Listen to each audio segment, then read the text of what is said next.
പിന്നെ അത് ജീവിതത്തിലെ മറക്കാൻ പറ്റാത്ത ഒരു വലിയ മുഹൂർത്തമായിരുന്നു. ഞാൻ എന്റെ ശബ്ദം തപ്പി നടക്കുക ഇപ്പൊ. അതെവിടെയോ പോയി. ഒരുപക്ഷെ വേണുവിന് കിട്ടി കാണാം. Flirting and dancing in the breezes. Conduct the star that shine and tinkle on the Milky Way. They stretched in never ending line. പിന്നെ അദ്ദേഹത്തിന് 4 സിനിമ, അദ്ദേഹത്തിന് മരണത്തിന് തൊട്ടും മരണത്തിന് ശേഷവും 4 സിനിമയ്ക്ക് ഡബ് ചെയ്യാനുള്ള ഭാഗ്യമുണ്ടായി. Oh, the king of darkness, come! I am inviting you, my friend. Oh, the prince of darkness. ഇങ്ങനെ ഭയങ്കരമായിട്ടാണ് പോകുന്നത്, ഇങ്ങനെ ഓരോ സ്റ്റെപ്പ് ബൈ സ്റ്റെപ്പ്. പക്ഷെ നന്നായിട്ട് പണിയെടുത്ത് ഞാൻ അതിന്. കുഞ്ചാക്കോ ബോബൻ ഡബ് ചെയ്യുമ്പോൾ അദ്ദേഹം ചോദിച്ചു, ഈ തിലഞ്ചേട്ടൻ്റെ സൗണ്ട് എപ്പോൾ എടുത്ത് വെച്ചെന്ന് ചോദിച്ചു. സ്പോട്ടായിരുന്നു എന്നൊക്കെ ചോദിച്ചു. അപ്പോൾ അത് തന്നെ ഒരു വലിയ ഗിഫ്റ്റ് ഇല്ലല്ലോ. അദ്ദേഹം ഡബ് ചെയ്തിട്ട് പുള്ളിക്കാരൻ അങ്ങോട്ട് പോയതേ ഉള്ളൂ. അയ്യോ ഒന്ന് കാണാൻ പറ്റില്ല എന്നൊന്ന് പറഞ്ഞു. അവിടുത്തെ സൗണ്ട് എഞ്ചിനെ വിളിച്ച് പറഞ്ഞതാ.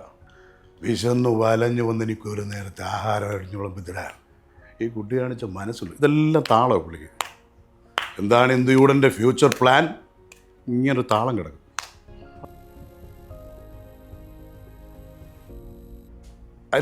എന്തായെന്ന് ചോദിക്കുമ്പോൾ അതിന് മുമ്പ് എന്തായി ശ്രദ്ധിച്ചിട്ടുണ്ട് അങ്ങനെ. അയാൾ ബുദ്ധിയില്ലാത്തതുകൊണ്ട് എൻ്റെ അടുത്ത് വയലൻ്റാണ്. ഞാൻ പറഞ്ഞ ആ അയ്യപ്പനെ അല്ല കളിയാക്കുന്നത്. ഹരിവരാസനം വിശ്വമോഹനം ഹരിതീശ്വരം ആരാധ്യപാദുകം. അപ്പം അത്രയും സക്സസ് ആയിട്ടുള്ള ഒരാൾക്ക് പിന്നീട് എന്ത് സംഭവിച്ചു? എന്തോ പറ്റി, എങ്ങനെ പറ്റി? വരും, വരാതിരിക്കത്തില്ല. വരണം, തിരിച്ചു പിടിക്കണം. വാട്സാപ്പ് വഴി ഇംഗ്ലീഷ് പഠിക്കാൻ ഇംഗ്ലീഷ് കഫേ ഉള്ളപ്പോൾ ഇംഗ്ലീഷ് ഒരു വിഷയമേ അല്ല. English cafe presents you the perfect English. English cafe, we present you the perfect English. WhatsApp now 9633888575. Vodafone comedy stars എന്ന റിയാലിറ്റി ഷോ കത്തി നിന്ന സമയമാണ്. മലയാളത്തിൻ്റെ മഹാനടനായ തിലകൻ അന്ന് ചില വിലക്കുകളൊക്കെ നേരിട്ടുകൊണ്ട് ഇടയ്ക്കൊക്കെ സിനിമയിൽ അഭിനയിക്കുന്നുള്ളൂ. അദ്ദേഹം ഇന്ത്യൻ റുപ്പിയൊക്കെ ചെയ്തു വെച്ചതിന് ശേഷം വോഡാഫോൺ കോമഡി സ്റ്റാർസ് ജഡ്ജ് ചെയ്യാനായി എത്തി. അന്ന് അവിടെ സ്കിറ്റ് കളിച്ച ടീം സക്സസ്സിലെ ഒരാൾ തിലകൻ്റെ ശബ്ദം അനുകരിച്ചു. അത് കേട്ടുകൊണ്ട് തിലകൻ അദ്ദേഹത്തിനോട് പറഞ്ഞത്, എൻ്റെ ശബ്ദം എനിക്ക് എവിടെയോ നഷ്ടപ്പെട്ടു, അത് നിങ്ങൾക്ക് കിട്ടിക്കാണുമെന്നാണ്. അന്ന് തിലകൻ്റെ ആ ശബ്ദം കിട്ടിയ ആൾ വേണുവാണ്. വേണുഗോപാൽ എന്ന വലിയ കലാകാരന് മൂവി വേൾഡ് മീഡിയയിലേക്ക് സ്വാഗതം. നമസ്കാരം. നമസ്കാരം. ഓർമ്മയുണ്ടോ ആ ഒരു ദിവസം? പിന്നെ അത് ജീവിതത്തിലെ മറക്കാൻ പറ്റാത്ത ഒരു വലിയ മുഹൂർത്തമായിരുന്നു. 2012 എൻ്റെ ഓർമ്മ. 2013 കാലഘട്ടത്തിലാണ്. അപ്പം അദ്ദേഹത്തിന് മുമ്പിൽ ഒരു കവിത, ഒരു ഇംഗ്ലീഷ് പോയട്രി അങ്ങ് പാടുകയാണ് ചെയ്യുന്നത്. സാധാരണഗതിയിൽ അദ്ദേഹത്തിന്റെ ഈ സ്ഫടികത്തിലെ ഡയലോഗോ അല്ലെങ്കിൽ മറ്റേതെങ്കിലും ഡയലോഗോ പറയുകയാണ് പതിവ്. വേണുഗോപാൽ ചേട്ടൻ അത് മുമ്പ് ചെയ്തിട്ടുമുണ്ട്.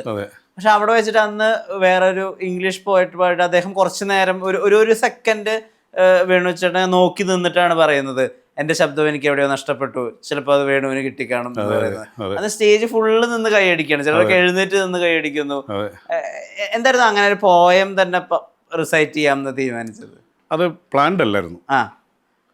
അവിടെ സ്റ്റേജ് വന്നപ്പോൾ എനിക്ക് തോന്നി ഇത് നമ്മുടെ നാവിൻ തുമ്പിൽ ഇങ്ങനെ ഇരിക്കുന്നൊരു സാധനം. ആ കവിത ഞാൻ ഒരുപാട് പേര് പറ്റിച്ചിട്ടുണ്ട്. അതൊക്കെ പറയാം, ചുമ്മാ ഇംഗ്ലീഷ് പറയുന്നത് because I one always cloud that flows on have hills and hills.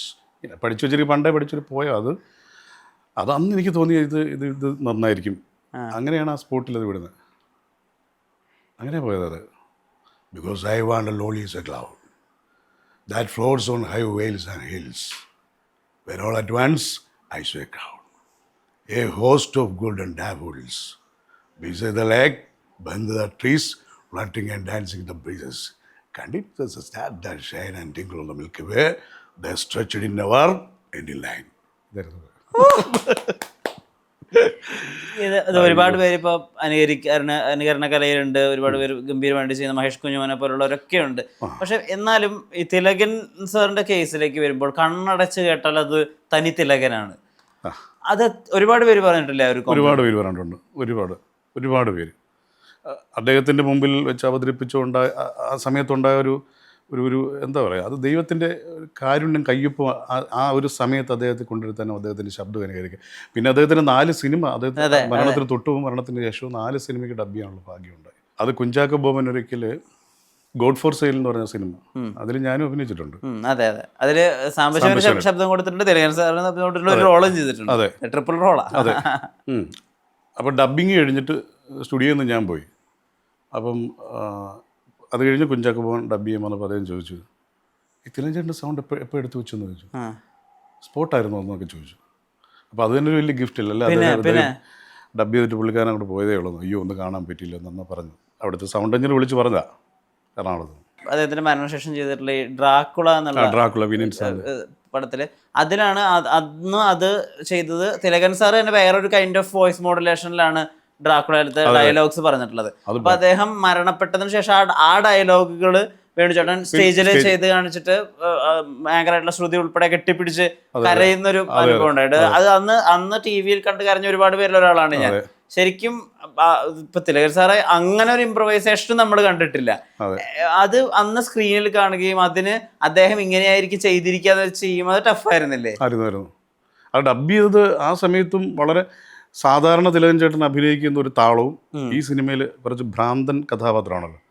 അപ്പോൾ അതിൻ്റെ താളവും തമ്മിൽ ഭയങ്കര വ്യത്യാസമുണ്ട്. അപ്പോൾ അതിൻ്റെ ആ ലിപ്പ് പിടിച്ച് പിന്നെ സൗണ്ട് വേരിയേഷൻ ഭയങ്കരമായിട്ട് ഇത്ര റഫായിട്ട് പുള്ളി ഡബ് ചെയ്ത് വെച്ചേക്കുന്നത്, അല്ല അഭിനയിച്ചേക്കുന്നത്. ആ സ്പോട്ടിൽ കിട്ടിയേക്കുന്ന വളരെ കുഞ്ഞു സൗണ്ടല്ലേ നമുക്ക് കിട്ടത്തില്ല, പൈലറ്റ് കിട്ടുന്നത്. അത് പിടിച്ചിട്ടാണ് നമ്മൾ ആ ഡബ് ചെയ്തേക്കുന്നത്. ഭയങ്കര ഉച്ചത്തിലാണ്. ഓ ദ പ്രിൻസ് ഓഫ് ഡാർക്ക്നെസ് ഇങ്ങനെ ഭയങ്കരമായിട്ടാണ് പോകുന്നത്, ഇങ്ങനെ ഓരോ സ്റ്റെപ്പ് ബൈ സ്റ്റെപ്പ്. പക്ഷെ നന്നായിട്ട് പണിയെടുത്ത് ഞാനതിന്. മറ്റേ ആണെങ്കിൽ തിലകൻ്റെ സാധാരണഗതിയിൽ പോകുന്നത് നമുക്കറിയാം, അതിനൊരു താളമുണ്ട്. തിലകൻ്റെ ശ്രദ്ധിച്ചില്ലേ, ഡയലോഗുകൾ പ്രസൻറ്റ് ചെയ്യുമ്പോൾ പോലും സാധാരണ നടന്മാർ അഭിനയിക്കുമ്പോൾ ആ അഭിനയിക്കുന്നതോടൊപ്പം തന്നെ ഡയലോഗിനൊപ്പം തന്നെ അഭിനയം വരും. പക്ഷെ തിലകൻ ചേട്ടനെ സംബന്ധിച്ചിടത്തോളം അദ്ദേഹം പറയാൻ പോകുന്നത് എന്താണോ അത് അതിന് മുമ്പ് കാണിച്ചു തരും. എന്തായെന്ന് ചോദിക്കുമ്പോൾ അതിന് മുമ്പ് എന്തായി ശ്രദ്ധിച്ചിട്ടുണ്ട് അങ്ങനെ. ആ മൂളലിന് മുമ്പ് ഒരു അഭിനയം, ആ മൂളൽ എന്താണെന്ന് ഇട്ട് കൊടുക്കും. അതൊക്കെ ഒരു വല്ലാത്ത എന്താ പറയുക, ഒരു അഭിനയത്തിൻ്റെ അങ്ങേ അറ്റം ചെല്ലാന്ന് ഒരാൾക്കേ നടക്കത്തുള്ളൂ. അതുപോലെ താളം. നിങ്ങൾ ചോദിച്ചില്ലേ ഞാൻ ആരാന്ന്, ഒരു വഴിപോകൻ വിശന്നു വലഞ്ഞു വന്നെനിക്ക് ഒരു നേരത്തെ ആഹാരം അടിഞ്ഞുളമ്പിത്തരാൻ ഈ കുട്ടി കാണിച്ച മനസ്സുള്ളൂ. ഇതെല്ലാം താളം പുള്ളിക്ക്. എന്താണ് ഇന്ത്യയുടെ ഫ്യൂച്ചർ പ്ലാൻ, ഇങ്ങനൊരു താളം കിടക്കും. മറ്റൊരു നടനുമില്ല. മോശമെന്നല്ല ആരും ഇതിലിങ്ങനെ. അത് പ്രത്യേകിച്ച് അദ്ദേഹം നാടകത്തിൽ നിന്ന് വന്നതിൻ്റെ ഒരു താളമുണ്ട്. ഈ പ്രതാപേന്ദ്രനൊക്കെ ഉണ്ടല്ലോ, അതൊക്കെ നാടകത്തിൽ നിന്ന് വന്ന ആർട്ടിസ്റ്റുകളാണ്. അതൊക്കെ അഭിനയിക്കും. കേട്ടോടാ ഉണ്ണി എനിക്ക് ഇവിടെ മാത്രമല്ലടാ പിടി, ഇതിനെല്ലാം ഒരു താളമുണ്ട് പുള്ളിക്ക്. അദ്ദേഹം എനിക്ക് ഏറ്റവും അധികം നാക്കുളുക്കുന്ന പേരുകൾ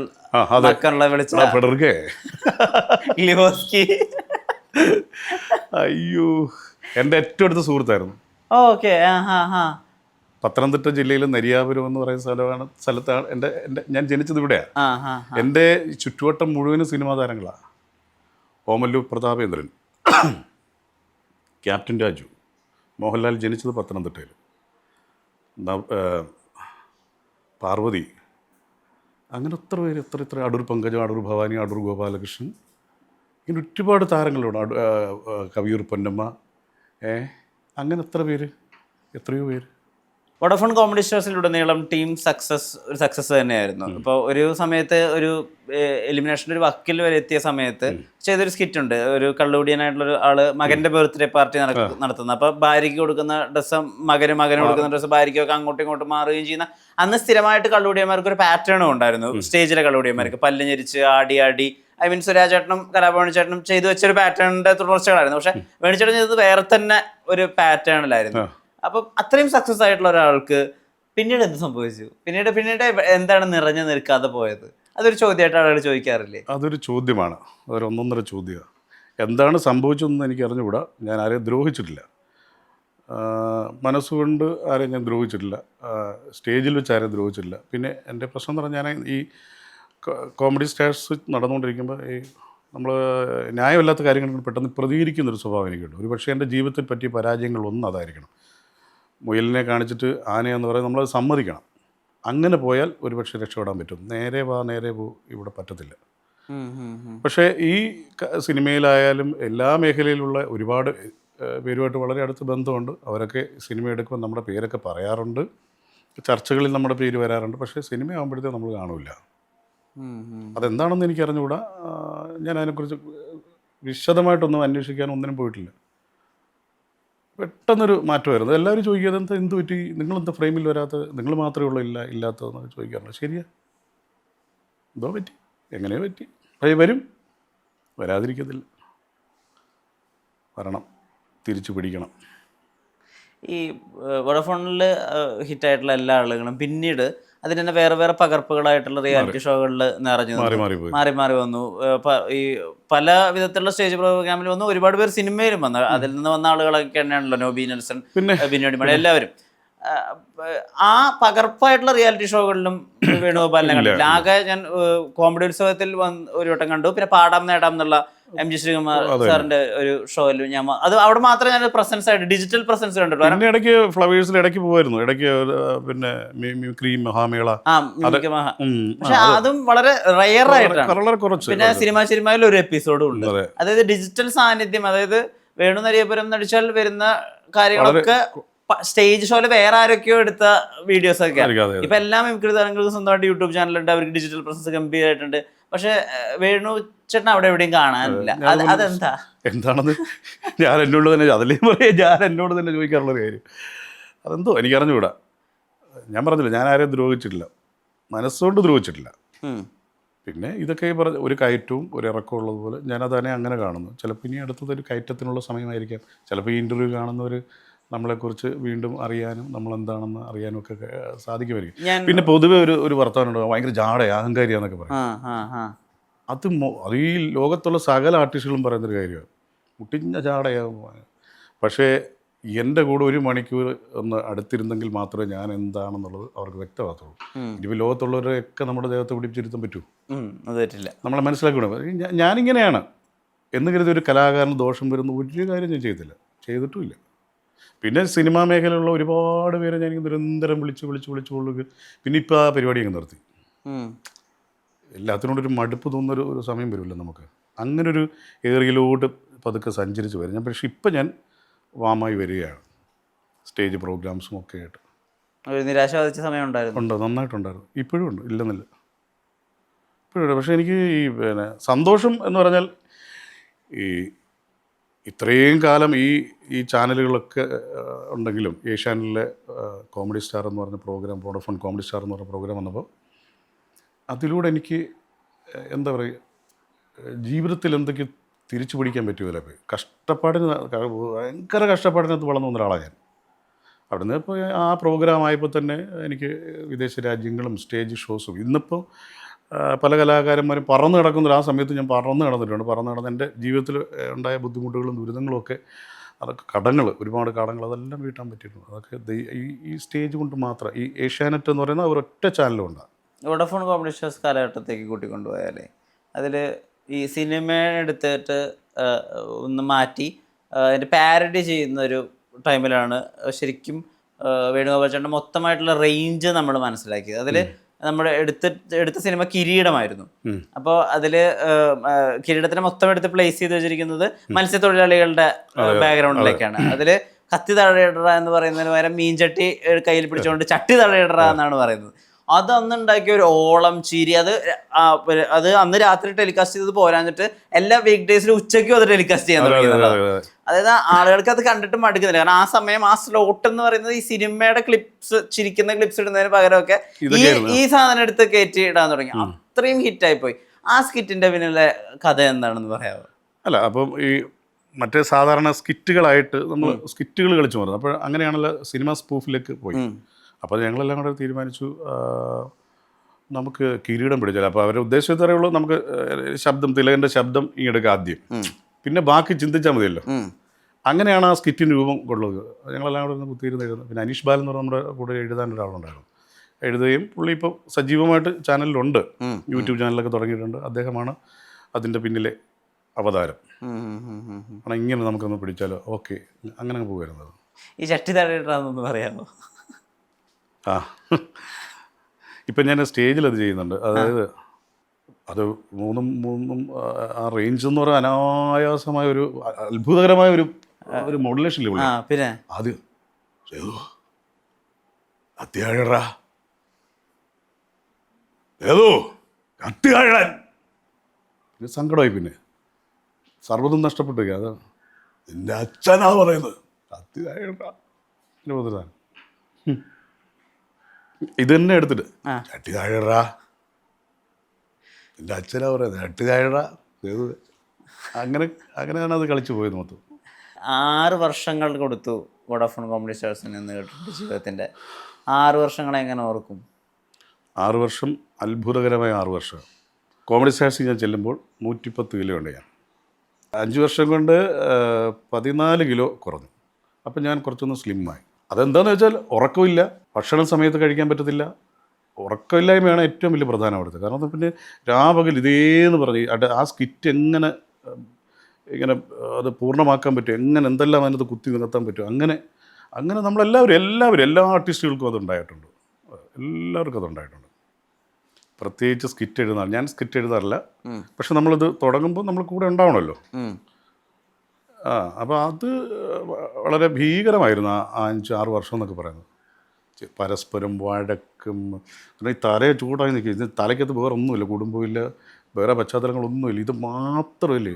1 വർഷം എന്ന് പറഞ്ഞ് തുടങ്ങിയൊരു പ്രോഗ്രാം പോയി നിന്ന് 5 വർഷം. അപ്പോൾ അത് എന്തുമാത്രം റീച്ചായിരുന്നു ആ പ്രോഗ്രാം ഉണ്ട്. അതുകൊണ്ടല്ലേ ഇത്രയും പേര് മലയാള സിനിമയിലേക്ക്, എത്ര ആർട്ടിസ്റ്റുകൾ അതിനകത്ത് വന്നു. നമുക്ക് സന്തോഷം. നമ്മുടെ കൂടെ ജോലി ചെയ്തവന്മാർ ഫ്രെയിമിൽ നിൽക്കുമ്പോൾ കാണാൻ സന്തോഷമാണ്. ദാസേട്ടൻ്റെ വോയിസിലൊക്കെ ഇമിറ്റേറ്റ് ചെയ്ത് പാടുന്നത് ശ്രദ്ധിച്ചിട്ടുണ്ട്? ഉണ്ടായിരുന്നു. ഞാനിപ്പോൾ അങ്ങനെ അത് ചെയ്യാറില്ല. ചെയ്യും.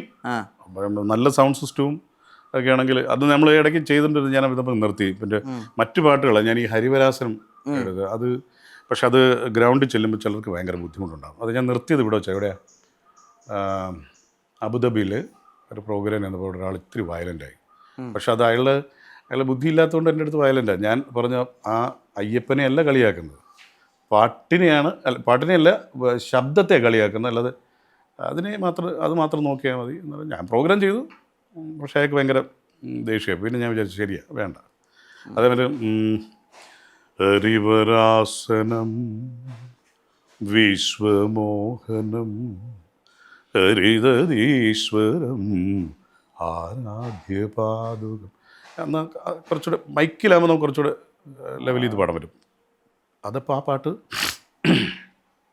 MG ശ്രീകുമാർ പാടിയാൽ ഓരോരുത്തരുടെ ശബ്ദത്തെ ബഹുമാനിച്ച്, അല്ലെങ്കിൽ ശബ്ദം കൊണ്ടുണ്ടാകുന്ന വേരിയേഷൻ അത് മാത്രമേ അവതരിപ്പിച്ചാൽ.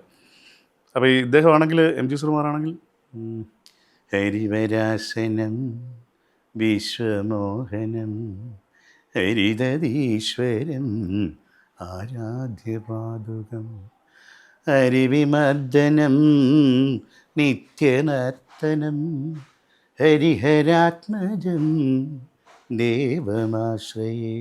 ഇങ്ങനെ അത് പിന്നെ പലരും പാടുന്നതായിട്ട് ഉമ്മൻചാണ്ടി സാറ് അങ്ങനെയായിരുന്നു ഇത്. ഹരിവരാസനം അവന വിശ്വമോഹനം ഹരിതീശ്വരം ആരാധ്യപാദ അങ്ങനെ അത് പൊക്കൊണ്ടിരുന്നത്. അത് പിന്നെ ഞാനങ്ങ് നിർത്തി. പിന്നെ ഇടയ്ക്ക് വെച്ചിട്ട് വികാര നൗകയുമായി തീരമാലകളാടിയുലൻ ഈ പാട്ടെടുത്ത് മ്യൂക്രി ചെയ്യാൻ തുടങ്ങി. ഓരോരുത്തരുടെ ഇതേപോലെ തന്നെ ഒന്ന് മാറ്റി പിടിച്ചു, അത്രേ ഉള്ളൂ. ഇപ്പോൾ ഈ പറഞ്ഞ കത്തിതാടിയുടെ ആ സാധനം ഇപ്പോൾ ഞാൻ സ്പോട്ട് ഡബ് ചെയ്യാൻ പോവുക. ഇവരാരും അത് ചെയ്തില്ല, അതുകൊണ്ട് എടുത്തത്. അപ്പം കത്തിയാഴ ഇത് പല നടന്മാർ ഇപ്പോൾ ഈ ഒരാളിന് പകരം ഒരാൾ സൗണ്ട് കൊടുത്തുള്ള ആ ഒരു നമുക്ക് ഇഷ്ടപ്പെടുന്നില്ലല്ലോ. ഒരാളുടെ ശബ്ദം അതേപോലെ കേൾക്കാനാണ് നമ്മൾ ആഗ്രഹിക്കുന്നത്, അല്ലേ? അപ്പോൾ ഇതിന് നമ്മൾ അഗൈൻസ്റ്റ് ആയിട്ട് ചെയ്യാൻ പോകും. തിലൻ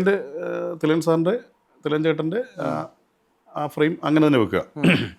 കത്തി താഴെട അത് നമ്മൾ നേരെ ഡബ് ചെയ്യുക. കത്തി താഴെട ജയനൊക്കെ പറയുമ്പോൾ നിൻ്റെ അച്ഛന് പറയുന്നത് കത്തി താഴെട ആ കറക്റ്റ് മീറ്ററിലത് അങ്ങനെ പ്രാക്ടീസ് അത് ചെയ്യുന്നത്. ആ സമയത്ത് നായകൻ്റെ ഒരു കൂട്ടുകാരൻ എന്ന് പറയുന്ന ഒരു കഥാപാത്രം എന്നുള്ള ട്രെൻഡ് നിലനിൽക്കുന്ന ഒരു സമയമാണ്. അത് ഒരു സമയത്ത് അത് ശ്രീ ജഗദീഷ് കുമാറായിരുന്നു, ഒരു സമയത്ത് അത് ഹരിശ്രീ അശോകനായിരുന്നു, ഒരു സമയത്ത് അങ്ങനെ സലീം കുമാറായിരുന്നു, ഒരു സമയത്ത് സുരാജ് വെഞ്ഞാറമൂടായിരുന്നു. അടുത്തതാര് എന്നുള്ള അവസ്ഥയിൽ നിൽക്കുന്ന ഒരു സമയത്തായിരുന്നു ഈ വോഡാഫോൺ കോമഡി സ്റ്റാർസിൻ്റെ വരവ്. ഒരുപാട് പേരൊക്കെ വിചാരിച്ചിട്ടുണ്ടാവും ഒന്നില്ലെങ്കിൽ അത് വേണു ചേട്ടനായിരിക്കും, അല്ലെങ്കിൽ നോബി ചേട്ടനായിരിക്കും, അല്ലെങ്കിൽ നെൽസൺ ചേട്ടനായിരിക്കും എന്നൊക്കെ വിചാരിക്കും. പക്ഷേ പിന്നെ എന്താ സംഭവിച്ചെന്ന് വെച്ചാൽ മലയാള സിനിമയുടെ ട്രെൻഡ് മൊത്തത്തിൽ അങ്ങോട്ട് മാറി. അതിനുശേഷം റിയലിസ്റ്റിക് സ്വഭാവത്തിലേക്ക് സിനിമയും മാറി. ആ വിധത്തിലുള്ള റോളുകളെ ഇപ്പോൾ കോമഡി തന്നെയുള്ള അഴിഞ്ഞോട്ട റോളുകൾ, അങ്ങനത്തെ വേഷങ്ങൾ ലഭിക്കാതിരുന്നതാണോ, അതോ അതിലേക്കൊരു ശ്രമം ചേട്ടൻ്റെ ഭാഗത്ത് ഉണ്ടാവാതിരുന്നതാണോ, എന്താ? ഞാൻ ആ സമയത്തൊക്കെ നമുക്കറിയാവുന്ന ഒരുപാട് ഇപ്പോഴും ഞാൻ അന്വേഷിക്കാറുണ്ട് വേഷം കിട്ടുമോ വല്ലതും ഉണ്ടോ. ഞാൻ ജോഷി സാറിനെ വരെ വിളിച്ച് എൻ്റെ ഫോൺ കണ്ടാൽ എടുക്കുന്ന ഒരാളാണ് ജോഷി സാർ. Okay okay. ഞാൻ അദ്ദേഹത്തോടും ഇടയ്ക്കെല്ലാം വിളിച്ചിട്ട് എനിക്ക് എന്തെങ്കിലും പാസിംഗ് ഷോട്ടായാലും സാറിൻ്റെ ഒരു സിനിമയിൽ തരണേന്ന് ഞാൻ പറഞ്ഞു. അങ്ങനെ ഒരുപാട് പേര് നമ്മുടെ ഈ മലയാള സിനിമയിലുള്ള ഒട്ടുമിക്ക പേരോട് ഞാൻ ആ ചാൻസ് ചോദിച്ച് മടുത്ത ഒരുപാട് പേരോട്. അതിൽ പലരും നല്ല പോസിറ്റീവായിട്ട് പറഞ്ഞവരുണ്ട്, നെഗറ്റീവായിട്ട് പറഞ്ഞിട്ടില്ലെങ്കിൽ പോലും വേഷം തന്നിട്ടില്ലല്ലോ. ഒരുപക്ഷെ ആ സിനിമയ്ക്ക് ഇങ്ങനെ ഒരാളെ ആവശ്യമില്ലായിരിക്കാം, അല്ലെങ്കിൽ ഡയറക്ടർ ഉദ്ദേശിക്കുന്ന ക്യാരക്ടർ ഇതായിരിക്കത്തില്ലായിരിക്കാം. അങ്ങനെ സംഭവിക്കാം. പ്രതീക്ഷിക്കാതൊക്കെ സിനിമയിൽ പോയി അഭിനയിച്ചിട്ടുണ്ട് ഞാൻ. അതെ അതെ. പാവാടയിലൊക്കെ അപ്രതീക്ഷിതമായിട്ട് ഒരു തലേന്ന് വിളിക്കുന്നു, പിറ്റേ ദിവസം ചെല്ലുന്നു, അഭിനയിക്കുന്നു, വരുന്നു. അങ്ങനെ ആയിരുന്നു. ആ, എനിക്ക് കോമഡി ചെയ്യുന്നതിനോടല്ല താല്പര്യം. ക്യാരക്ടർ വേഷങ്ങളായിരുന്നു. ക്യാരക്ടർ വേഷങ്ങൾ എനിക്ക് വില്ലൻ വേഷമൊക്കെ ചെയ്യാൻ ഭയങ്കര ഇഷ്ടമാണ്. ഞാൻ നാടകത്തിൽ ഗംഭീര വില്ലൻ ക്യാരക്ടർ ചെയ്തിട്ടുള്ള ആളാണ്. എനിക്ക് അങ്ങനത്തെ കോമഡി എന്ന് പറഞ്ഞാൽ നമ്മളിതെല്ലാം ചെയ്തതല്ലേ, പക്ഷെ നമുക്ക് ചെയ്യാൻ എനിക്ക് ഗ്ലിസറിൻ പോലും വേണ്ട കരയാൻ. എനിക്ക് ഇങ്ങനെ നോക്കിയിരുന്ന് കരയാൻ പറ്റും. ആ, ഗ്ലിസറിൻ്റെ ഒരു ആവശ്യം പോലും ഇല്ല എനിക്ക് അഭിനയിക്കുന്ന കരയാനായിട്ട്. എന്ന് പറഞ്ഞാൽ നമ്മളങ്ങ് അത്ര മിടുക്കണമെന്നുള്ളതല്ല, അങ്ങനെയാണ്. ഒന്ന് കരഞ്ഞാണ് ശരി. അല്ല അങ്ങനെയല്ല, ഇപ്പോൾ ഏതെങ്കിലും ഒരു നാടക സന്ദർഭത്തിലൊരു ഡയലോഗ് പറഞ്ഞിട്ടോ അങ്ങനെ എന്തെങ്കിലും? ഞാൻ അഭിനയിച്ചൊരു നാടകത്തിൽ പറയാം. ഈ നിരാശയുടെ സമയങ്ങൾ എങ്ങനെയാണ് അതിജീവിച്ചത്? അങ്ങനെയൊന്നും പ്രശ്നമൊന്നുമില്ല. ഇല്ലെങ്കിൽ ഇല്ല, നമ്മൾ ഇതൊന്നും ഇല്ലാത്തൊരു കാലഘട്ടം. ഞാനൊരു കാര്യം പറയട്ടെ, ഒരു മനുഷ്യനാകുമ്പോൾ അവൻ ഉയർച്ച താഴ്ചകൾ ഉണ്ടായിരിക്കും. പക്ഷേ ഈ ആ സമയത്തെന്ന് പറഞ്ഞാൽ നിരാശ ഉണ്ടായിരുന്നത് എല്ലാവരും ഞാൻ മാത്രം എന്താണ്, എനിക്ക് മാത്രം എന്തോ ഒന്നും ഈ അവസരങ്ങൾ നിശ്ചയിച്ചു പോകുന്നത്. ഞാനപ്പോൾ വിചാരിച്ചു ഇനി എൻ്റെ അഹങ്കാരം കൊണ്ടാണോ ഞാൻ അങ്ങനെ മറ്റുള്ളവർ പറഞ്ഞു വരുത്തി ഞാൻ ഭയങ്കര ഞാൻ മുമ്പ് പറഞ്ഞു ഭയങ്കര ജാടയാണ്. അപ്പോൾ അങ്ങനെ കേട്ട് എല്ലാവരും അവന് അത് മറ്റേ പുള്ളി എല്ലാവരും പറയുന്നത് ഭയങ്കര ജാട. ചിലപ്പോൾ അങ്ങനെയൊക്കെ ആയിരിക്കും വഴി തെറ്റിപ്പോയത്, റൂട്ട് മാറിപ്പോയത് അങ്ങനെയാണെന്നാണ് എൻ്റെ വിശ്വാസം. പലരും അങ്ങനെ എൻ്റെ അടുത്ത് സൂചിപ്പിച്ചിട്ടുണ്ട്. പിന്നെ ഈ വോഡഫോൺ കോമഡി സ്റ്റാറിലെ ഒരു പ്രോഗ്രാം, പുതിയൊരു പ്രോഗ്രാം അവിടെ ആസ്വദം ചെയ്തിരിക്കുമ്പോൾ കണ്ണൂരിൽ നിന്ന് 2 പയ്യന്മാർ വന്ന് ആ ഹോട്ടലിൽ ഇങ്ങനെ ഇരിക്കുക. അന്ന് അവർക്ക് സ്ക്രീൻ ടെസ്റ്റാണ് അല്ലേ. അപ്പം ഈ വന്ന ഒരു പയ്യൻ എന്നെ കണ്ട് ഇങ്ങനെ, അവൻ്റെ മുഖത്തിൻ്റെ ഷേപ്പ് അതുപോലെ ഇങ്ങനെ ഇരിക്കുക. എന്നെ കാണുമ്പോൾ മുഖം മാറ്റും. എന്തോ അയാൾ ഒരിക്കൽ പോലും എന്നോട് സംസാരിച്ചിട്ടില്ല, കണ്ടിട്ടില്ല. അയാൾ ടി വിയിൽ അന്ന് കണ്ടിട്ടുണ്ടാവാം. പക്ഷെ എന്തോ എന്നോട് എന്നെ കണ്ടപ്പോൾ അയാൾക്കൊരു ദേഷ്യം പോലെ തോന്നി. കുറച്ച് ഏറെ നേരം കഴിഞ്ഞ് ഞാൻ ചിന്തിച്ചു, സുഹൃത്ത് എവിടെ നിന്ന് വരുമെന്ന് ചോദിച്ചു. പിന്നെ ഞാൻ കണ്ണൂരുന്നു. എന്നിട്ട് ഞാൻ ചോദിച്ചു, നിങ്ങൾ എപ്പോഴും എവിടെ എത്തിയെന്ന് ചോദിച്ചു. കാരണം ഈ വരുന്നവർക്കാർക്കും അവിടെ വാഷ്റൂമോ അല്ല റൂമൊന്നും അവിടെ അറേഞ്ച് ചെയ്തിട്ടില്ല. ഞാൻ പറഞ്ഞു വാഷ്റൂമിൽ വല്ലതും പോയിട്ടില്ലെങ്കിൽ തന്നെ എൻ്റെ മുറിയോട് ഒഴിഞ്ഞിടപെട്ടു താങ്കളോട്. ഇവനെന്നെ പെട്ടെന്ന് നിങ്ങൾ ഇത്രയും ദൂരം സഞ്ചരിച്ച് വന്നതല്ലേ, 103-ാമത്തെ റൂമിൽ പോയിട്ട് നിങ്ങൾ കുളിക്കുക, അവിടെ തോർത്തുണ്ട് എല്ലാം ഉണ്ട്, ടവലെല്ലാം പോയി കുളിച്ചിട്ടിറങ്ങും. ഞാൻ ചാടി എഴുന്നേറ്റിട്ട് എനിക്കൊരു ഷെയ്ക്ക് ഹാൻഡ് തന്നെ ഇങ്ങനെ കെട്ടുപോയി. ഞാൻ പറഞ്ഞു ചേട്ടാ നിങ്ങളെ കാണുമ്പോൾ ഞാൻ വിചാരിച്ചു നിങ്ങൾ ഭയങ്കര ജാടയായിരിക്കും, അഹങ്കാരിയായിരിക്കും. എന്നിട്ട് അവനെ വിളിച്ച് അവൻ ഫ്രഷായിട്ട് വന്നപ്പോൾ താഴെ ഹോട്ടലിൽ കൊണ്ട് ഞാൻ ഭക്ഷണം വാങ്ങിച്ചു കൊടുത്താണ്.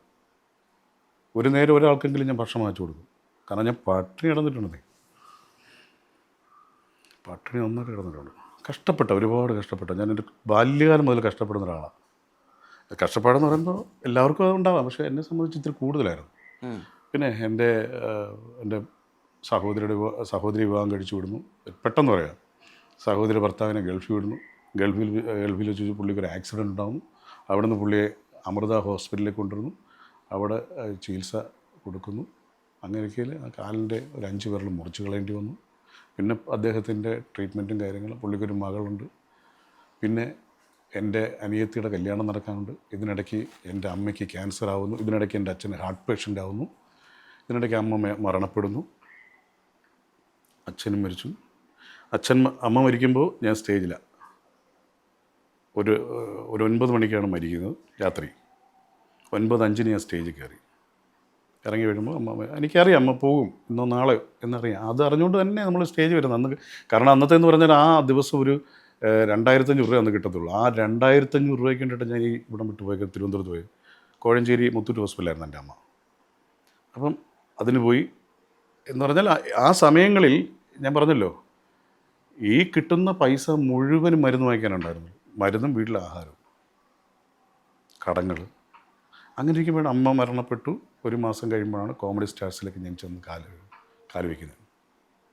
പക്ഷെ അവിടെ നിന്ന് അങ്ങോട്ട് ദൈവം എല്ലാത്തിനും കടങ്ങൾ വീട്ടാനും ഒക്കെ ഇഷ്ടം പോലെ തന്നു. ഒരുപാട് പേരെ ഞാൻ സഹായിച്ചിട്ടുണ്ട്, വീട് വെക്കാൻ സഹായിച്ചിട്ടുണ്ട്. ഞാൻ ഈ കോമഡി സ്റ്റാർസ് നിൽക്കുന്ന സമയത്ത് എൻ്റെ വീട്ടുകാരോ നാട്ടുകാരോ അല്ലെങ്കിൽ നമ്മൾ ആരോടും പറയാതെ തന്നെ എത്രയോ പേര് വീട് വെക്കാൻ, കല്യാണത്തിന്. ആ സമയത്തൊക്കെ ആൾക്കാർ വിചാരം ഞാൻ ഈ കോമഡി സ്റ്റാർസ് നിൽക്കുന്നത് കോടിക്കണക്കിന് രൂപ ഇങ്ങനെ വന്നുകൊണ്ട് കാരണം അവർ തെറ്റിദ്ധരിക്കുന്ന കുറ്റമില്ല.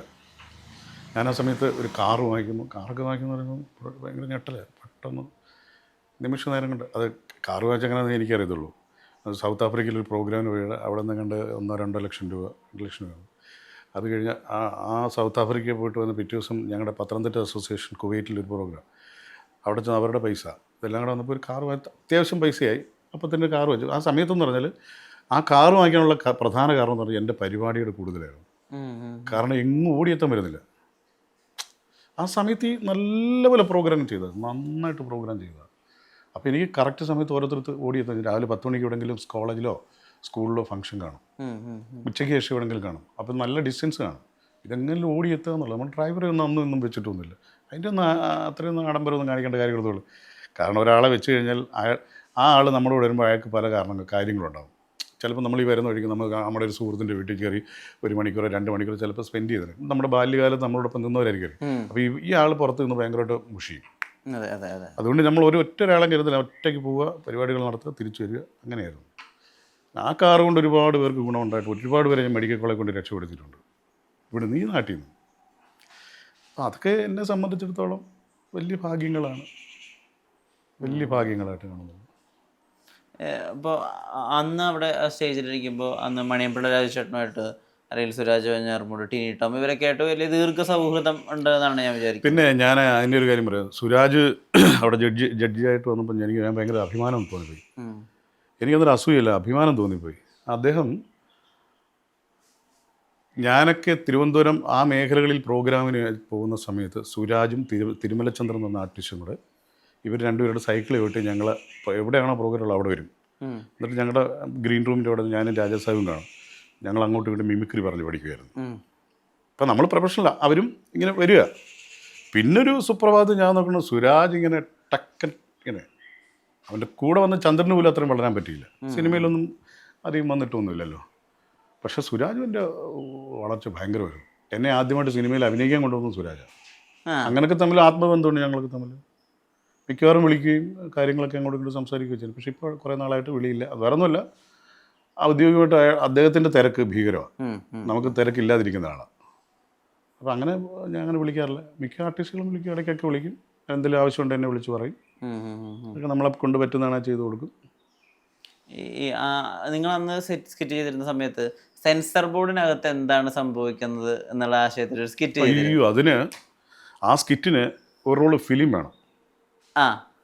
ഒരു റോള് ഫിലിം വേണം. അത് കളിച്ചു വന്നപ്പോഴതിന് ഫിലിം വേണം. എങ്കിലും ഇങ്ങനെ കത്രി കയറ്റി കളിക്കാൻ പറ്റത്തില്ല അതിനകത്ത്. അതിന് ഞാൻ ആ രാത്രി മുഴുവൻ എവിടേക്കോ ഉണ്ടോന്ന് ഓരോരുത്തർ വിളിച്ചു. ഞാൻ രാത്രിയിലൊക്കെ ചെന്ന് കഥകിന് മുട്ടി വിളിച്ചു. അങ്ങനെ ഒരാളുടെ വെളുപ്പിനെ 4:45 മണിക്ക് ഞാൻ ഒരു റോള് ഫിലിം സംഘടിപ്പിച്ചിട്ട് വരും. അന്ന് ഞാനതിന് 3000-4000 രൂപ അതിന് വാങ്ങിച്ചതന്നെയാണ്. ആ സ്കിറ്റിന് വേണ്ടി ഞാൻ വാങ്ങിച്ച ആ റോൾ ഫിലിം 4000 രൂപ കൊണ്ട് എൻ്റെ നിന്ന് വാങ്ങിച്ചതാണ്. കാരണം അയാളെ ഞാൻ ഒരെണ്ണേ ഉള്ളൂ, അത് ഞാൻ ആർക്കും കൊടുക്കാതെ വെച്ചിരിക്കുക എന്നൊക്കെ പറഞ്ഞു. ഉണ്ടോ വേറെ ഉണ്ടോ എന്ന് എനിക്ക് അറിഞ്ഞുകൂടാ. പക്ഷേ ഞാനത് വാങ്ങി. വെളുപ്പിനങ്കാലത്ത് ആദ്യത്തെ എപ്പിസോഡായിരുന്നു. കാരണം അത് വേണം. അത് പിന്നെ നമ്മുടെ ജഗദീഷ് ചേട്ടനൊക്കെ പിന്നീട് അത് ആ സെയിം സ്കിറ്റ് കുറച്ചുകൂടെ മോഡിഫിക്കേഷൻ ചെയ്തിട്ട് വിദേശത്തൊക്കെ കൊണ്ട് അവതരിപ്പിച്ചതൊക്കെ ഞാൻ പിന്നെ അറിഞ്ഞു. ശരിയാണെന്ന് എനിക്ക് അറിഞ്ഞില്ല. അപ്പോൾ അദ്ദേഹം തന്നെ പറഞ്ഞതാണ്, അത് ഞങ്ങൾ അതിനടുത്ത് അവതരിപ്പിച്ചു എന്നൊക്കെ പറയുന്നത് കേട്ടു. ഈ അങ്ങനെയുള്ള ആശയങ്ങളൊക്കെ എവിടെ നിന്നാണ് കിട്ടുന്നുണ്ടായിരുന്നത്? അതൊക്കെയും വേണിച്ചേട്ടൻ്റെ ഫൈൻഡിങ്സും? അല്ലല്ല, അങ്ങനെയല്ല. ഞങ്ങൾ 4 പേരുടെയും കൂടെ തീരുമാനമായിരുന്നു, എൻ്റെ മാത്രമല്ല. പക്ഷേ എന്തായാലും ഈ സെൻസർ ബോർഡിനകത്ത് നടക്കുന്ന കാര്യങ്ങളൊന്നും നമുക്കറിയില്ല. അതിന് ഒരുപാട് പേരെ വിളിച്ചു, അതുമായി ബന്ധപ്പെട്ട് നിൽക്കുന്ന ഒരുപാട് പേര്. അവരെല്ലാം വിളിച്ച് അവരുടെ നിന്നൊക്കെ കുറച്ച് കഷ്ണങ്ങളൊക്കെ എടുത്തിട്ട് പിന്നെ നമ്മളതങ്ങനെ പൊലിപ്പിക്കുകയായിരുന്നു. സെൻസർ ബോർഡ്, അതുപോലെ തന്നെ പ്രവാസലോകം. ആ പ്രവാസലോകം എന്ന് പറഞ്ഞ ആ പ്രോഗ്രാം എടുത്ത് ഞങ്ങൾ പ്രയാസലോകമാക്കി. അതും ബമ്പറായിരുന്നു. 100 മാർക്ക്. അന്ന് 100 മാർക്കായിരുന്നു. 100 മാർക്ക് എല്ലാത്തിനും. ആ സാധനങ്ങൾക്കെല്ലാം 100 അങ്ങനെ നോക്കുന്നു. അതാണ് പിന്നീട് ഈ മലബാർ യൂഫോറിയ പ്രയാസലോകമാക്കിയിട്ട് അതിന്റെ വേറൊരു വേർഷൻ ഇറക്കുകയും ചെയ്തിട്ടുണ്ടായിരുന്നത്. ഈ അനുകരണങ്ങളിലെ ഈ ജയറാം ചേട്ടൻ സെറ്റിലേക്ക് വരുന്നതും ആളുകളായിട്ട് ഇടപഴകുന്നതും വരെയുള്ള ഒരു ഏരിയ നടന്നുകൊണ്ട് ചെയ്യായിരുന്നു അവര്. അതെങ്ങനെയാ കിട്ടിയത്? അതിന് ജയറാം ചേട്ടനെ ഒബ്സർവ് ചെയ്തിരുന്നോ? എങ്ങനെയാ ആ ഒരു ഐറ്റം കണ്ടുപിടിക്കുന്നത്? ഈ ചിലരെ നമുക്ക് പെട്ടെന്ന് അനുകരിക്കാൻ പറ്റും, ചിലരെ എത്ര ശ്രമിച്ചാലും നടക്കത്തില്ല. അത് നമ്മുടെ ശബ്ദവുമായി താരതമ്യം ചെയ്യാൻ പറ്റും. അതായത് നമ്മുടെ ശബ്ദത്തിന്റെ ഏതെങ്കിലും ഘടകം അവരുടെ ശബ്ദത്തിൽ ഉണ്ടാവണം, എങ്കിലേ നമുക്ക് അതിനെ ഇങ്ങനെ മൊത്തത്തിൽ എടുക്കാൻ പറ്റത്തുള്ളൂ. ഇല്ലേ പറ്റത്തില്ല. ജയറാമേട്ടൻ എന്ന് പറഞ്ഞാൽ എനിക്ക് അദ്ദേഹം മിമിക്രി കലാഭവനിലുള്ള കാലം മുതലേ ഞാൻ നോട്ട് ചെയ്യുന്ന ഒരാളാണ്. കാരണം ഒരു കുഞ്ഞുമുഖവും എന്ന് പറഞ്ഞാൽ നല്ല ഐശ്വര്യമുള്ളൊരു മുഖവും, പിന്നെ അദ്ദേഹം ഇങ്ങനെ വന്ന് നേരെ കലാഭവനിൽ വരുന്നു, കലാഭവനിൽ നേരെ സിനിമയിലേക്ക് വരുന്നു. അന്ന് മുതൽ ഞാൻ ഈ മനുഷ്യന് ഭയങ്കര ഫാനാണ്. അതിലുപരി ഇതൊക്കെ ഒരു മിമിക്രി ആർട്ടിസ്റ്റ് അല്ലേ, നടൻ, സിനിമ നടൻ, അതിനേക്കാൾ ഉപരി എനിക്ക് അദ്ദേഹം മിമിക്രി ആർട്ടിസ്റ്റ് എപ്പോഴും അന്ന് ചെയ്തത് നമ്മുടെ മനസ്സിൽ എങ്ങനെ കിടക്കും. പിന്നെ ഈ സിനിമയിലൊക്കെ വന്നപ്പോൾ ഇദ്ദേഹത്തിൻ്റെ നടപ്പും അതൊക്കെ നമ്മൾ ഒബ്സർവ് ചെയ്താൽ ശരിക്കും. പിന്നെ ഇപ്പോൾ അതൊക്കെ അങ്ങനെ കാണിച്ചു കൊടുത്തു. ശബ്ദം എങ്ങനെ കിട്ടും? ജയറാമിനോട് സംസാരിക്കുന്ന എന്നോട് ശബ്ദം, ഞാൻ സിനിമയുടെ കാര്യങ്ങൾ ചോദിച്ചു, ഞാൻ തന്നെ പറയാം. ഷേപ്പ് അങ്ങ് മാറുന്നു. ഈ മലയാളത്തിൽ ഈ അടുത്ത ഹോസ്റ്റലർ എന്ന സിനിമ ചെയ്തിരുന്നല്ലോ, അത് വലിയ വിജയമായിട്ടുണ്ടായിരുന്നു. അതിനുശേഷം പിന്നീട് സെലക്ട് ചെയ്തിട്ട് സിനിമകൾ എടുക്കുന്നുള്ളൂ എന്ന് തീരുമാനം ഉണ്ടായിരുന്നു. അതിൽ തന്നെ ഉറച്ചു നിൽക്കുകയാണ്. അതെ, അങ്ങനെ തന്നെ നിൽക്കുക. കാരണം സിനിമ എന്ന് പറയുന്നത് നമ്മളുടെയൊക്കെ ജീവിതത്തിൻ്റെ ഒരു ഭാഗമാണ്. അപ്പോൾ വ്യത്യസ്തങ്ങളായ കഥാപാത്രങ്ങൾ ചെയ്ത് മുമ്പോട്ട് പോകാനാണ്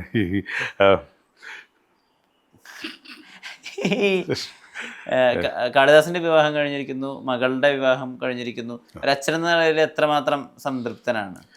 പൂർണ്ണമായും ഞാൻ സംതൃപ്തനാണ്. കാരണം സിനിമയിൽ നിന്നൊരു നായികയെ എനിക്ക് വിവാഹം കഴിക്കാൻ പറ്റി. പിന്നെ എൻ്റെ മകൻ കാളി, അവൻ സിനിമയിൽ വന്നു, ദേശീയ പുരസ്കാരം വാങ്ങി. അങ്ങനെ നിൽക്കുന്ന ആ ഒരു കുടുംബത്തിലെ അംഗമാകാനും അവരുടെ അച്ഛനും ആകാനും ഒക്കെ കഴിഞ്ഞ ഒരുപാട് സന്തോഷമുണ്ട്. ദൈവത്തോട്, ഗുരുവായൂരപ്പനോട്. മുന്നിൽ അവതരിപ്പിച്ചു. പിന്നെ എത്രയോ തവണ, ഒരുപാട് തവണ അവതരിപ്പിച്ചിട്ടുണ്ട്. ഈ തിലകൻ സാറുമായിട്ടുള്ള ഇന്ററാക്ഷൻസ് അത് ഓർമ്മയിൽ എത്രമാത്രം ഉണ്ട്? അല്ല, തിലകൻ ചേട്ടനോട്ട് എനിക്ക് വളരെ നല്ല അടുപ്പമുള്ള ആളായിരുന്നു. നല്ല അടുപ്പം എന്ന് പറഞ്ഞാൽ നല്ല അടുപ്പം ഉണ്ടായിരുന്നു. അദ്ദേഹത്തിൻ്റെ മൊത്തത്തിൽ അദ്ദേഹത്തിൻ്റെ സ്വഭാവങ്ങൾ എന്തൊക്കെയാണെന്ന് എനിക്ക് കൃത്യമായിട്ട് അറിയുന്ന ഒരാളാണ്. അത്ര അടുപ്പമുണ്ടായിരുന്നു ഞങ്ങൾ തമ്മിൽ. പക്ഷെ ഒരിക്കൽ പോലും അദ്ദേഹത്തിന് സിനിമയ്ക്ക് ഡബ് ചെയ്യാനുള്ള ഭാഗ്യം കിട്ടും ഞാൻ സ്വപ്നത്തിൽ വിചാരിച്ചില്ല. പക്ഷെ നമ്മൾ മിമിക്രി ചെയ്യുമായിരുന്നു. പക്ഷെ അങ്ങനെയൊന്നും നമ്മൾ ഈ സഞ്ചരിക്കുന്ന കൂട്ടത്തിൽ ഓരോന്ന് വന്ന് ഭവിക്കുന്നതാണല്ലോ. കാലങ്ങൾ തരുന്ന സമ്മാനങ്ങളായിട്ട് അതിനെ കാണാൻ പറ്റുന്നത് അത് വലിയ കാര്യമാണ്. അദ്ദേഹത്തിൻ്റെ മക്കൾ ഷമി തിലകൻ, ശോഭി തിലകൻ, ഇവർക്ക് വേണു ചെയ്ത ഈ വർക്കിനെ പറ്റി അറിവുണ്ടായിരുന്നു? അവർ ഇതിനെ പറ്റി സംസാരിച്ചിട്ടുണ്ട്? ഷമി തിലകൻ, ശോഭി തിലകൻ അവരൊരു ദിവസം വിളിച്ചെന്ന് പറഞ്ഞാൽ ഞാൻ ഈ ഗോഡ് ഫോർസ് അല്ല വിനയൻ സാറിൻ്റെ പടം ഡബ് ചെയ്തുകൊണ്ടിരിക്കുമ്പോഴാണ്, ഡ്രാക്കുള ഡബ് ചെയ്തുകൊണ്ടിരിക്കുമ്പോൾ ആരോ ഇങ്ങനെ എത്തും വന്നിട്ടുണ്ട്, അവൻ ഡബ് ചെയ്തുകൊണ്ടിരിക്കുന്നത്. അപ്പം അങ്ങനെ വിനയൻ സാറിനെ വിളിച്ചു. അവരാണല്ലോ സാധാരണ ശബ്ദം കൊടുക്കാറ്. അതെ. അപ്പം വിനയൻ സാറെ ഒത്തിരി ദേഷ്യപ്പെട്ടാണെന്ന് തോന്നുന്നു, എനിക്ക് കൃത്യമായിട്ടല്ല. ഇവിടെ നിന്ന് ചെറുതായിട്ട് എനിക്ക് അത് വേറെ ഇതിലെന്നൊക്കെ പറഞ്ഞ് പുള്ളി കട്ട് ചെയ്യുന്നുണ്ട്. കുറേ കഴിഞ്ഞപ്പോൾ എനിക്കൊരു സംശയം വരും. ഞാൻ ചെന്താ ആരാ സാറേ ഇങ്ങനെ കൂടെ സാർ കൺസോളാണ്? അത് ശോഭി വിളിച്ചു. എന്ത്? അല്ല, അത് നീ അറിയണ്ട, ഞങ്ങളെന്നുള്ളത്. അപ്പോൾ അവർ എനിക്ക് അതിനെക്കുറിച്ച് അന്നൊന്നും വലിയ ആഴത്തിലൊന്നും പറഞ്ഞുകൂടായിരുന്നു. കാരണം അതിൻ്റെ ഇനി ബാലൻസ് പൈസ കൊടുക്കാനുണ്ടോ, അത് കൊടുത്തിട്ടാണോ, അല്ലെങ്കിൽ അങ്ങനെ നമ്മളെ വിളിക്കണ്ടേ, നമ്മളോട് സംസാരിക്കണ്ടേ, അല്ലാതെ നിങ്ങളെ വിളിച്ച് ഡബ് ചെയ്താൽ എൻ്റെ അച്ഛൻ്റെ പ്രതിഫലം നിങ്ങൾ തരുമോ എന്നൊക്കെ ചോദിച്ചുകൊണ്ടിരിക്കുന്നത്. ഞാൻ പറഞ്ഞു, ഇപ്പം ഞാൻ എന്ത് ചെയ്യാനാണ്? എന്നെ അദ്ദേഹം വിളിച്ചു, ഞാൻ വരുന്നു, ഡബ് ചെയ്യുന്നു. നിങ്ങൾ അദ്ദേഹമായിട്ട് സംസാരിക്കാൻ പറഞ്ഞു. പിന്നെ ശോഭി വിളിച്ചു, ശോഭി ഇതേപോലെ തന്നെ സംസാരിച്ചു. പക്ഷെ അവസാനം ഞാൻ ഡബ് ചെയ്ത് തീർത്തു.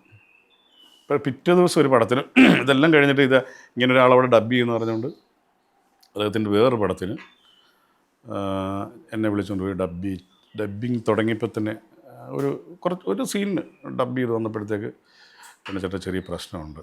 അപ്പോൾ അവരോട് അല്ല, അത് വേറെ അവർ ആയിരിക്കും. കാരണം അത് എനിക്കതിനെക്കുറിച്ച് ഇത് അറിഞ്ഞുകൂടാ. അങ്ങനെ പോയി. ദൈവം തീർച്ചയായും അനുഗ്രഹിക്കട്ടെ. സിനിമയിലും അന്ന് വോഡഫോൺ കോമഡി സ്റ്റാർസിൽ നമ്മൾ കൈയടിച്ച് ആസ്വദിച്ച ആ ഒരു വേണു മാജിക് ഉണ്ടല്ലോ, അത് ആവർത്തിക്കട്ടെ. നേരത്തിന് ഒരുപാട് നന്ദി. നമസ്കാരം. എന്തായാലും ഒരുപാട് സന്തോഷം. മൂവി വേൾഡ് മീഡിയ എന്നെ നിങ്ങളുടെ ഒരുപാട് ലെജൻസിനെ നിങ്ങൾ ഇൻ്റർവ്യൂ ചെയ്തുകൊണ്ടേയിരിക്കുന്നത് ഞാൻ ഇടയ്ക്ക് കാണാറുണ്ട്. വളരെ റിസ്ക് എടുത്ത് എറണാകുളത്തു നിന്ന് പത്തനംതിട്ട ജില്ലയിൽ നെരിയാപുരം എന്ന് പറയുന്ന ഞങ്ങളുടെ ഗ്രാമത്തിൽ എൻ്റെ നല്ലൊരു സുഹൃത്തിൻ്റെ വീട്ടിൽ വന്നിരുന്നുകൊണ്ട്, സാബുവിൻ്റെ വീട്ടിൽ വന്നിരുന്നുകൊണ്ട് എന്നെ ചോദ്യം ചെയ്തതിനും ഉത്തരം നൽകാൻ കഴിഞ്ഞതിനും ഒരുപാട് സന്തോഷം, നന്ദി. നിങ്ങളുടെ ചാനലും വലുതാവട്ടെ, എല്ലാവരും വലുതാവട്ടെ. നമസ്കാരം. നമസ്കാരം.